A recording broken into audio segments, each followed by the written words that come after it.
हाय, good evening everyone. Rajasthan question bank पर आपका स्वागत है।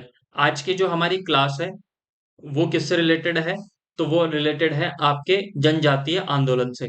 इसके सारे क्वेश्चंस हम देखने वाले हैं, दो पार्ट के अंदर हम इसको पढ़ेंगे। तो पहला क्वेश्चन आपका क्या है? फर्स्ट क्वेश्चन आपका है, भगत पंथ के प्रतिपादक कौन थे? तो इसमें से भगत पंथ किसने चलाया था? मोतीलाल तेजावत, रूपजी, गोविंद गिरी और विजय सिंह पथिक। तो देखिए, विजय सिंह पथिक इसका आंसर नहीं होगा। मैं बार बार आपको वापस याद कराऊंगा कि विजय सिंह पथिक जो जिस आंदोलन से जुड़े थे उसका नाम था बिजोलिया किसान आंदोलन। क्या नाम था? बिजोलिया किसान आंदोलन। ये चीज आपको याद रह जाएगी। ठीक है, ये याद रखिएगा। रूप जी, ये किसी से नहीं जुड़े। मोतीलाल तेजावत, मोतीलाल तेजावत आपके किससे जुड़े थे? तो ये जो एक आंदोलन हुआ था जिसे हमने कहा गया एकी या फिर भोमट, भोमट जगह पर हुआ था। भोमट भील आंदोलन, याद रह जाएगा। एक ही आंदोलन और भोमट भील आंदोलन। आई होप आपको ये चीज समझ में आई होगी। फिर नेक्स्ट देखिएगा आप।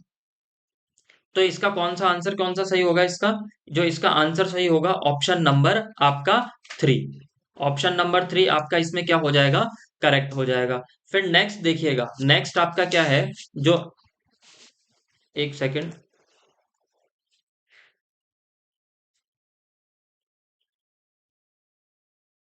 नेक्स्ट देखिएगा आप। नेक्स्ट आपका क्वेश्चन क्या है कि मीणाओं ने रियासत काल में किस अधिनियम के विरुद्ध आंदोलन किया था? मीणाओं ने रियासत काल में, रियासत काल में किस अधिनियम के विरुद्ध आंदोलन किया था? तो दो तीन चीजें आप याद रखना, दो तीन चीजें आप याद रखना। एक देखिए, एक क्या लाया गया था आपका? आपराधिक जनजातीय अधिनियम लाया गया था। क्या? आपराधिक, आपराधिक जनजातीय अधिनियम, आपराधिक जनजातीय अधिनियम। ठीक है। डायरेक्ट क्वेश्चन पूछा जाएगा आपसे कि आपराधिक जनजातीय अधिनियम कब लेके आया गया? तो ये लेके आया गया 1924 में। ठीक है। अब आपराधिक जनजातीय अधिनियम क्या लाया गया? इसके अंदर उन्होंने, अंग्रेजों ने, ठीक है, क्या किया कि कुछ जातियों को चिन्हित कर दिया। कुछ जातियां ऐसी थी जिन्हें इस जो क्या है अधिनियम के अंदर लाया गया कि ये जातियां क्या करती है? अपराध करती है। तो आपराधिक जनजातीय अधिनियम बनाया गया और उस अपराधी जनजातियों में किसको शामिल कर दिया गया? मीणाओं को भी शामिल किया गया। किसको शामिल किया गया? मीणाओं को भी उसके अंदर शामिल किया गया। फिर उसके बाद में एक आपके आया, क्या आया? वो जयराम, जयराम पेशा अधिनियम। कौन सा? जयराम पेशा अधिनियम। अच्छा, ये जयराम पेशा अधिनियम क्या है? तो ये जयराम पेशा अधिनियम क्राइम से रिलेटेड था। क्या था? क्राइम से रिलेटेड था। और ये कब आया था? ये आया था 1930 के अंदर। कौन सा अधिनियम? जयराम पेशा अधिनियम। इस जयराम पेशा अधिनियम के अंदर क्या किया जाता था कि जो भी मीणाओं में महिला और पुरुष हैं उनको डेली, रोजाना जाना पड़ता था? पुलिस स्टेशन, थाने के अंदर जाना पड़ता था और अपनी हाजिरी लगवानी पड़ती थी। यहाँ तक कि जो 12 साल से छोटे बच्चे होते थे उन्हें भी नजदीक के, उन 12 साल से जो भी बड़े बच्चे हैं या 12 साल तक की जिनकी उम्र थी, उन बच्चों को भी क्या करना पड़ता था? आपके पुलिस स्टेशन में जाना पड़ता था और वहां पे डेली की डेली प्रेजेंट लगानी पड़ती थी कि साहब मैं यहाँ पे उपस्थित हूँ, मैंने कोई क्राइम नहीं किया है। इतनी यहां तक चीज समझ में आई आपको? आगे यहाँ पे 1930। तो फिर इसके विरुद्ध में, इसके विरोध में क्या हुआ? इसके विरोध के अंदर मीणाओं ने, ठीक है, मीणाओं ने क्या किया? एक मीणा क्षेत्रीय महासभा का गठन किया। किसका गठन किया? मीणा क्षेत्रीय महासभा का गठन, मीणा क्षेत्रीय महासभा का गठन किया। अच्छा, मीणा क्षेत्रीय महासभा का गठन इन्होंने कब किया? तो इन्होंने किया 1933 के अंदर। कब किया? 1933 के अंदर। मैं सारे आपके कॉन्सेप्ट क्लियर कर देता हूं। आपराधिक जनजातीय अधिनियम 1924, ठीक है। फिर इसके अंदर किनको इंक्लूड कर लिया गया? इसके अंदर मीणाओं को इसमें क्या कर लिया? इंक्लूड कर लिया गया। फिर उसके बाद में आया जयराम पेशा अधिनियम 1930 के अंदर, जो किससे रिलेटेड था? क्राइम से रिलेटेड था। किससे रिलेटेड था?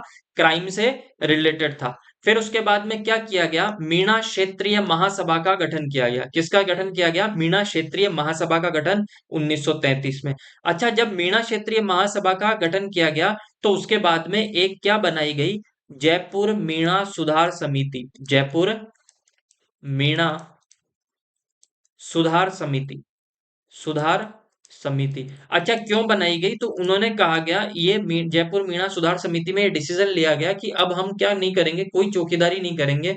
हम एजुकेशन के अंदर ज्यादा से ज्यादा अपने आप को क्या करेंगे, इन्वॉल्व करेंगे, और खुद की कास्ट को, मतलब हम अपने आप को क्या करेंगे, बहुत ज्यादा एजुकेटेड करेंगे। ठीक है, तो ये जयपुर मीणा सुधार समिति ये कब बनाई गई? तो ये बनाई गई ये तो 1933 में, उसके 11 साल बाद 1944 के अंदर, याद रह जाएगा। ठीक है, इससे रिलेटेड आप ये याद रखना कि एक सम्मेलन भी हुआ था। जो वो सम्मेलन कहाँ पे हुआ था, जो मैं यहाँ पे लिख देता हूँ, जो आपके वो सम्मेलन हुआ था, वो हुआ था आपके नीम का थाना, जो अब खुद डिस्ट्रिक्ट बन चुका है, नीम का थाना। ठीक है, तो नीम का थाना पहले ये किसके अंदर था? सीकर के अंदर था। तो अगर पुराना क्वेश्चन पूछ लिया जाए तो ये भी पूछ लिया जा सकता है कि सम्मेलन किस जिले के अंदर हुआ, तो सीकर जिले के अंदर था पहले नीम का थाना। अभी वर्तमान में खुद ये क्या बन चुका है, जिला बन चुका है। तो क्वेश्चन आपसे कैसे भी पूछा जा सकता है, कैसे भी आपसे पूछा जा सकता है। अच्छा, ये नीम का थाना के अंदर जो सम्मेलन हुआ, ये कब हुआ? तो ये हुआ था आपके 1944 में। अच्छा, ये जब सम्मेलन हुआ, तो इस सम्मेलन के अंदर नेता कौन कौन थे?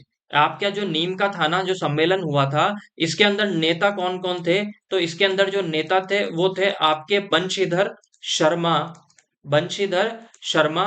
और दूसरे नेता आप याद रखिएगा, उनका नाम था लक्ष्मी नारायण। क्या नाम था? लक्ष्मी नारायण, लक्ष्मी नारायण झरवाल। ठीक है, याद रह जाएगा। फिर इसके बाद में एक यहाँ पे इंपॉर्टेंट चीज मैं और बता देता हूँ, बागावास के अंदर सम्मेलन हुआ था। कब हुआ था? बागावास। अच्छा, ये बागावास कहाँ पे है? बागावास सम्मेलन, तो बागावास कहाँ पे है? तो बागावास है जयपुर के अंदर। कहाँ पे है? जयपुर में। बागावास है जयपुर के अंदर। अच्छा, यहाँ पे सम्मेलन कब हुआ? 1946। अगर आपसे डेट पूछ ली जाए तो 28 अक्टूबर 1946 को यह सम्मेलन हुआ। और इस सम्मेलन के अंदर जितने भी मीणा जो जॉब करते थे, उन्होंने अपने सब ने अपनी क्या छोड़ दी, अपनी चौकीदारी की जो जॉब है वो छोड़ दी। और उस दिन को, किस दिन को? 28 अक्टूबर, मैं बार बार बता रहा हूँ, बोल रहा हूँ, 28 अक्टूबर को इन्होंने अपने आप क्या मनाया उस दिन? मुक्ति दिवस। क्या मनाया? मुक्ति दिवस। तो ये सारे कॉन्सेप्ट मैंने क्लियर कर दिए हैं। इसके बाद में जो सारे क्वेश्चंस होंगे वो हम इजीली सॉल्व कर देंगे, ये सारे आपको बता दिए मैंने। तो ये मीणाओं ने रियासत काल में किस अधिनियम के विरुद्ध? तो यहाँ पे अपना आ गया जयराम पेशा अधिनियम, क्राइम से रिलेटेड था, याद रखिएगा। नेक्स्ट है आपका 1883 में गोविंद गिरी ने मेवाड़, डूंगरपुर, गुजरात, मालवा के भील और गरासिया जाति के लोगों को संगठित करने के लिए किस सभा का गठन किया? तो वो किस सभा का गठन किया? संप सभा का। किसका? संप सभा का। अब मोस्ट इंपॉर्टेंट चीज कि ये जो संप सभा है, इसका प्रतीक क्या था? इसका प्रतीक था श्वेत झंडा, सफेद झंडा। क्या? सफेद झंडा, पहली चीज। दूसरी चीज, ये संप सभा का गठन कब किया गया? तो 1883 में किया गया संप सभा का गठन। ठीक है, संप सभा का गठन कब किया गया? 1883 के अंदर। अगर नेक्स्ट क्वेश्चन अगर कभी आपसे पूछ लिया जाए कि संप सभा का प्रथम अधिवेशन, संप सभा का प्रथम अधिवेशन, संप सभा का प्रथम अधिवेशन, तो संप सभा का प्रथम अधिवेशन कब हुआ था? तो संप सभा का प्रथम अधिवेशन जो आपके हुआ था, वो हुआ था आपके 1903 में। कब हुआ था? 1903 में। अगर पूछ लिया जाए कि संप संप सभा ने 33 मांगे, 33 मांगे सरकार के सामने या रियासत के सामने, ठीक है, कब रखी थी? संप सभा ने 33 मांगे सरकार के सामने कब रखी थी? तो वो रखी थी 1910 के अंदर। कब? 1910 के अंदर, याद रह जाएगा। बोलो, ये मीणा क्षेत्रीय महासभा का गठन कब हुआ था? तो ये अभी हमने पढ़ा था, ये आपके कब हुआ था? 1933 के अंदर। ठीक है, ये सारे अब अगर हम डिस्कस करेंगे तो ये इसमें सब में एक खिचड़ी सी हो जाएगी, तो हम सिर्फ आपको संप सभा का बता रहा हूँ। इसका सफेद झंडा इसका प्रतीक है। इसका गठन 1883 में हुआ। संप सभा का प्रथम अधिवेशन 1903 के अंदर हुआ। और संप सभा ने 33 मांगे सरकार के सामने कब रखी थी? 1910 के अंदर रखी थी। ठीक है, याद रह जाएगा आपको। अच्छा, संप सभा का अगर कभी मीनिंग पूछ लिया जाए, तो संप सभा का मीनिंग होता है एकता, लोगों के अंदर एकता करना, जागृति करना, यही इसका मीनिंग होता है। तो आई होप आपको ये चीज समझ में आएगी। अच्छा, सम सभा का गठन किसने किया था? गोविंद गिरी ने किया था। किसने किया था? गोविंद गिरी ने। फिर नेक्स्ट देखिएगा आप, भील एवं गरासिया को एकत्रित करने के लिए सम सभा की स्थापना किसने की थी? तो किसने की थी? गोविंद गिरी ने की थी, याद रह जाएगा, गोविंद गिरी। ठीक है। फिर नेक्स्ट एक चीज और याद रखिएगा आप, कि ये जो गोविंद गिरी है, इन्होंने कौन सा आंदोलन चलाया था, तो इन्होंने भगत आंदोलन चलाया था। कौन सा? भगत आंदोलन। अच्छा, भगत आंदोलन को और क्या बोलते हैं हम? लसाड़िया आंदोलन। लसाड़िया आंदोलन, याद रह जाएगी ये चीज आपको, इसे क्या बोला जाता है? लसाड़िया आंदोलन। तो ऑप्शन नंबर 3 आपका सही है। फिर भील सेवा मंडल की स्थापना किसने की थी? तो देखो, भील सेवा मंडल की स्थापना की थी एवी ठक्कर। क्या? एवी ठक्कर ने किसकी स्थापना की थी? भील सेवा मंडल की, है ना। अच्छा, एवी ठक्कर का कभी एवी ठक्कर ना देकर अगर आपसे इसका पूरा नाम पूछ लिया जाए, इनका पूरा नाम पूछ लिया जाए, तो अमृतलाल विठल विठल दास ठक्कर, ये इनका पूरा नाम था। क्या? अमृतलाल विठल दास ठक्कर। और यही यही वे व्यक्ति हैं, यही वे व्यक्ति हैं जिन्होंने क्या नाम दिया था? जितने भी मीणा हैं, गरासियां हैं, इनको क्या नाम दिया था? जनजाति या आदिवासी का नाम दिया था। जनजाति या आदिवासी का नाम भी इन्होंने दिया था। तो ऑप्शन नंबर आपका कौन सा? थर्ड यहाँ पे सही हो जाएगा। मोतीलाल तेजावत के बारे में एक फैक्ट और बता देता हूं, कि मोतीलाल तेजावत को, ठीक है, मोतीलाल तेजावत, ये मोतीलाल तेजावत कहाँ के, किस ठिकाने में काम करते थे? तो ये झाड़ोल ठिकाने के अंदर काम करते थे। किसके नाम से, कहाँ पे काम करते थे? झाड़ोल ठिकाने में काम करते थे। आदिवासी मोतीलाल तेजावत को किस नाम से जानते थे? ये किस नाम से पुकारते थे? तो बाबूजी। किस नाम से पुकारते थे? बाबूजी के नाम से इन्हें जाना जाता था। याद रह जाएगा आपको। गोविंद गुरु के बारे में अभी हमने पढ़ा है। नेक्स्ट देखिएगा आप, मेवाड़ और बागड़, मेवाड़ और बागड़ और पास के क्षेत्र में भीलों में सामाजिक सुधार के लिए लसाड़िया आंदोलन का सूत्रपात किसने किया था? देखो, लसाड़िया आंदोलन का सूत्रपात, जो इसको स्टार्टिंग जो इस दिमाग में जो आया हो, वो किसके आया था? माऊजी। किसके? माऊजी। ऑप्शन कौन सा सही हो जाएगा? आपके ऑप्शन नंबर 1 आपके यहाँ पे सही हो जाएगा। संत माऊजी, जब संत संप्रदाय हम पढ़ेंगे तो इसे अच्छे से पढ़ेंगे, पर याद रखिएगा संत माऊजी, ये संत माऊजी कहाँ के संत हैं? बागड़ के संत हैं। कहाँ के संत हैं? बागड़ क्षेत्र के संत थे ये। ठीक है, बागड़ क्षेत्र के संत थे। संत माऊजी ने कौन सा ग्रंथ लिखा था? तो चोपड़ा। कौन सा ग्रंथ लिखा था? चोपड़ा ग्रंथ लिखा था। और याद रखिएगा, चोपड़ा ग्रंथ में इन्होंने तृतीय विश्व युद्ध की क्या दी थी? भविष्यवाणी की थी। इन्होंने किसकी की थी? Third world war. Third world war की, ठीक है, थर्ड वर्ल्ड वॉर की इन्होंने क्या की थी? भविष्यवाणी की थी। भविष्यवाणी की थी। इन्होंने कहा था कि तीसरा विश्व युद्ध होगा। तो आपसे पूछा जाए कि तृतीय विश्व युद्ध की घोषणा कौन से ग्रंथ में की थी? चोपड़ा ग्रंथ में की थी। चोपड़ा ग्रंथ में की थी। फिर अगर पूछ लिया जाए कि संत माऊजी कहाँ के रहने वाले थे, तो ये बागड़ क्षेत्र के रहने वाले थे। ये चीज समझ में आई आपको। फिर नेक्स्ट देखिएगा, राजस्थान का जलियांवाला बाग के नाम से प्रसिद्ध स्थान मानगढ़ धाम किस जिले में है? ऑप्शन दिया गया है उदयपुर, बांसवाड़ा, बीकानेर, जोधपुर। बांसवाड़ा और जोधपुर, याद रह जाएगा। तो देखो, ऑप्शन नंबर सेकंड आपके सही हो जाएगा। मानगढ़ एक जगह है। क्या है? मानगढ़ जगह है। मानगढ़ जगह कहां पर है? तो मानगढ़ जगह है बांसवाड़ा में। कहां पर है? बांसवाड़ा क्षेत्र के अंदर है। अब मानगढ़ के अंदर हत्याकांड हुआ था। उस हत्याकांड, मानगढ़ हत्याकांड के नाम से जाना जाता है। मानगढ़ हत्याकांड। मानगढ़ हत्याकांड। अच्छा, अगर मान पूछा जाए कि मानगढ़ हत्याकांड कब हुआ, तो यह हुआ आपके 17 नवंबर 1913। 17 नवंबर 1913 के अंदर कौन सा हुआ था? आपके मानगढ़ हत्याकांड हुआ था। देखो, हुआ क्या था कि अभी हमने इससे पहले पढ़ा कि संप सभा ने 33 मांगे रखी थी। क्या रखी थी? संप सभा। संप सभा ने 33 मांगे रखी। ठीक है, मांगे रखी थी। अच्छा, ये मांगे रखी किससे रिलेटेड थी? टैक्स से रिलेटेड थी, कि टैक्स कम किया जाए। ठीक है, इनसे बहुत सारी 33 डिमांड थी। 33 संप सभा ने 33 मांगे रखी। और ये मांगे कब रखी थी? 1910 में। उनकी मांगों को क्या कर लिया गया? मांगों को अस्वीकार किया गया। क्या किया गया? मांगों को अस्वीकार स्वीकार किया गया। अच्छा, जब मांगों को अस्वीकार किया तो इन्होंने क्या कर लिया, मानगढ़ एक पहाड़ी है, मानगढ़ की पहाड़ी है, मानगढ़ की पहाड़ी, ये मानगढ़ की पहाड़ी पर क्या कर रहे थे, मानगढ़ की पहाड़ी पर ये एक सभा कर रहे थे, ठीक है, सभा।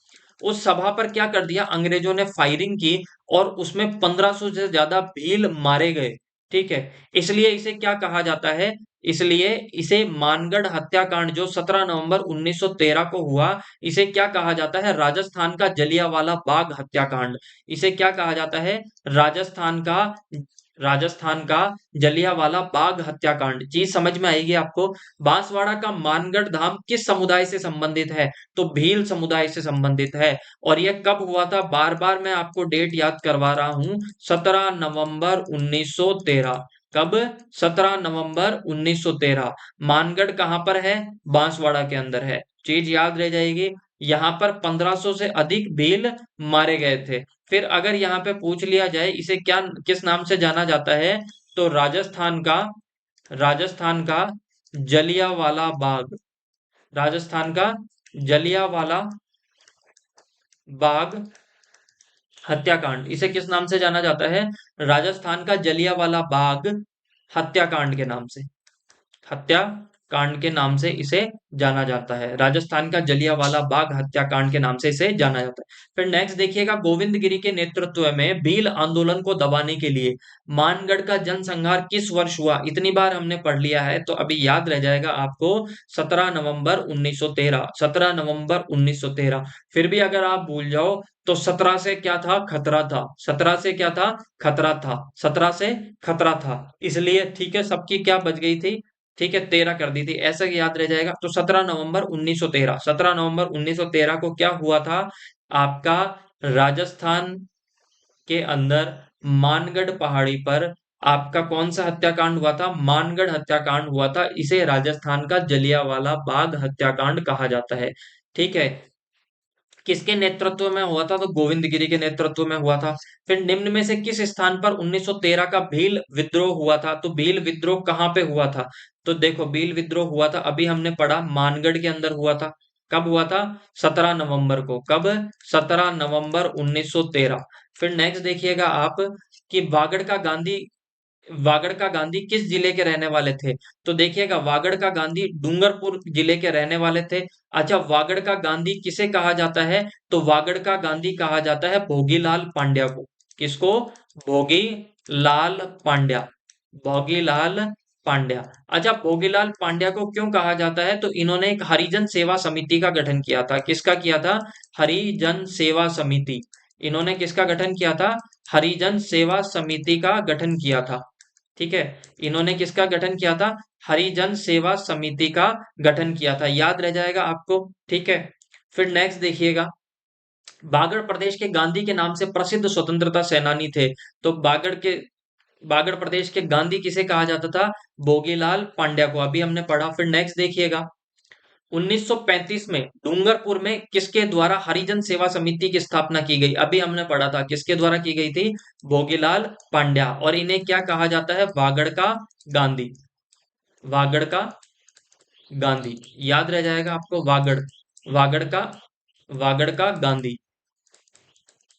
फिर नेक्स्ट देखिएगा आपका, मीणा क्षेत्रीय सभा का गठन, मैंने सारी चीजें बता दी थी आपको। मीणा क्षेत्रीय सभा का गठन 1933, जयराम पेशा अधिनियम, जयराम पेशा अधिनियम, जयराम पेशा अधिनियम। अच्छा, ये जयराम पेशा अधिनियम कब लेके आया गया था, तो याद रखिएगा 1930 के अंदर। अगर आपसे पूछ लिया जाए कि जनजातीय अपराध, ठीक है, जनजातीय आपराधिक नियम ये कब लेके आया गया था, ये लाया गया था 1924 में। आप याद रखना, बागावास सम्मेलन, बागावास सम्मेलन। अच्छा, यह बागावास सम्मेलन कब हुआ, बागावास सम्मेलन कब हुआ, तो ये बागावास जो सम्मेलन हुआ था ये हुआ था आपके कब, 1946 के अंदर, 1946 के अंदर। और इस सम्मेलन के अंदर मीणाओं ने अपनी क्या छोड़ दिया था, पद छोड़ दिया था, क्या छोड़ दिया था, पद का त्याग कर दिया था, पद का त्याग कर दिया,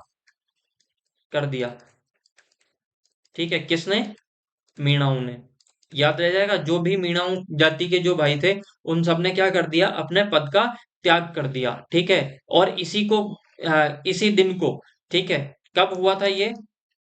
28 अक्टूबर 1946 को। कब? 28 अक्टूबर 1946 को। इसे किस नाम से जाना जाता है? मुक्ति दिवस के नाम से। याद रह जाएगी आपको ये चीज।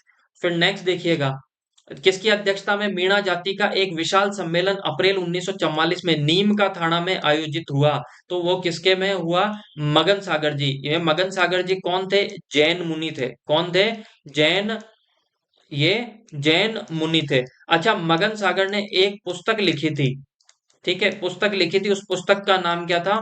मीन पुराण। क्या था? मीन पुराण। तो पूछ लिया जाएगा मीन पुराण किसने लिखी थी? तो मगन सागर जी ने लिखी थी, ठीक है। शोभालाल गुप्ता द्वारा किस स्थान पर हरिजन एवं बिलों के विकास हेतु एक आश्रम की स्थापना की गई? तो शोभालाल गुप्ता द्वारा, किसके द्वारा? यहाँ पे भीलों के द्वारा, भीलों के विकास के लिए। किसके? भीलों के विकास के लिए हेतु एक आश्रम की स्थापना की गई, और वो कहाँ पे की गई थी? सागरवाड़ा में। कहाँ पे की गई थी? सागरवाड़ा में। भगत आंदोलन शीर्षक के पुस्तक के लेखक कौन है? तो वो है आपके वीके वशिष्ठ। किस नाम से बुक लिखी थी इन्होंने? भगत आंदोलन, उस बुक का नाम तो शीर्षक था, और वो किसने लिखी थी? वीके वशिष्ठ ने, ठीक है। तो आज की क्लास हम यहीं पे समाप्त करते हैं। अगर आपको जीके का सेशन, इससे पहले मैं इंग्लिश तो पढ़ा ही रहा था आपको, अगर जीके अगर क्लास आपको अच्छी लगती है तो ज्यादा से ज्यादा शेयर कीजिए, सब्सक्राइब कीजिए और शेयर कीजिए। एक इंपॉर्टेंट चीज कि हम सीईटी के लिए राजस्थान हिस्ट्री और राजस्थान आर्ट एंड कल्चर, ये यहाँ पे कंप्लीट करेंगे प्रीवियस ईयर क्वेश्चंस में। इसके अलावा थ्योरी पार्ट भी मैं आपको पढ़ाऊंगा। तो याद रखिएगा, भगत आंदोलन शीर्षक नाम से पुस्तक के लेखक कौन थे? वीके वशिष्ठ। तो thank you so much, bye bye and take care.